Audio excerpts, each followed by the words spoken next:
മിസ്രൈം ദേശത്ത് നിന്ന് ദൈവമക്കൾ യാത്ര പുറപ്പെടുമ്പോൾ അവർ പാപക്ഷമ ലഭിക്കപ്പെട്ട്, അതായത് പെസഹ കുഞ്ഞാടിനെ അറുത്ത് ചോരത്തെളി ആചരിച്ച് അവർ പാപക്ഷമ ഏറ്റുവാങ്ങി അവർ യാത്ര പുറപ്പെടുകയാണ്.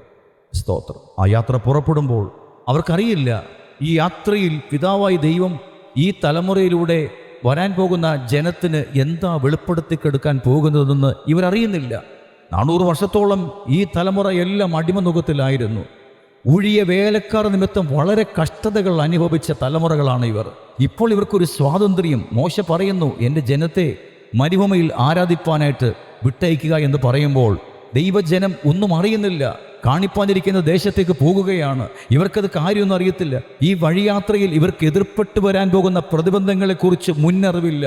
ഇവർക്കിപ്പോൾ ഈ ദേശത്ത് നിന്നും സ്വാതന്ത്ര്യം കിട്ടിയാൽ മതി. അങ്ങനെ പല ആൾക്കാരും അഭിമുഖീകരിക്കുന്ന പ്രശ്നങ്ങളിൽ നിന്ന് എങ്ങനെയെങ്കിലും ഒരു സ്വാതന്ത്ര്യം ലഭിക്കുവാൻ ദേവദാസന്മാർ വാക്ക് കേട്ട് സ്നാനപ്പെട്ട് പള്ളിയിലേക്ക് വരുന്ന ആൾക്കാരുണ്ട്.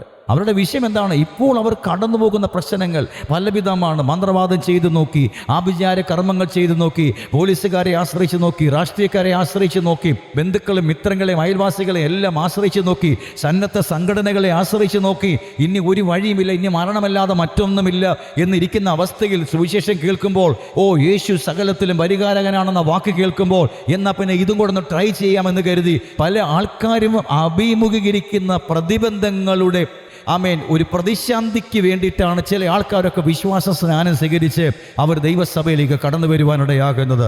നിങ്ങൾ അങ്ങനെ അല്ല എന്ന് ഞാൻ ഊഹിക്കട്ടെ. പുണ്യനാമം വാഴ്ത്തപ്പെടട്ടെ.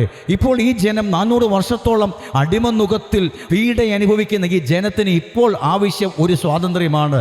ഈ നുഖം ഒന്ന് ഒഴിഞ്ഞു മാറണം. ഈ ഊഴിയ വേല ഒന്ന് വിട്ടു മാറണം. ഞങ്ങൾക്ക് കുഞ്ഞുകുട്ടികൾക്കും ഒരു സ്വസ്ഥത, ഒരു സമാധാനം ഒന്ന് കിട്ടിയാൽ മതി. അതുകൊണ്ട് അവർ ഏത് രാത്രിയിലും യാത്ര പുറപ്പെടുവാൻ അവർ തയ്യാറാണ്. രാത്രിയിൽ അവർ യാത്ര പുറപ്പെടുകയാണ്. അന്ധത നിറഞ്ഞിരിക്കുന്ന, ഭീതിയും അന്ധതമസ്സും നിറഞ്ഞു നിൽക്കുന്ന ആ അന്തരീക്ഷത്തെ നോക്കി അവർക്ക് ഭയസങ്കോചം കൂടാതെ അവർക്ക് യാത്ര പുറപ്പെടുവാൻ കഴിയുന്നതിൻ്റെ പിൻപിലെ ശക്തി എന്താണ്?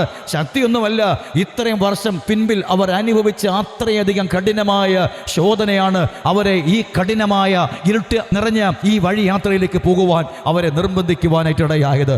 ഇന്ന് പകൽ ഞാൻ നിങ്ങളോട് പറയുന്നത്, പ്രതിബന്ധങ്ങൾ കലുഷിതമായ സാഹചര്യമാണ് ഈ ഭൂമി.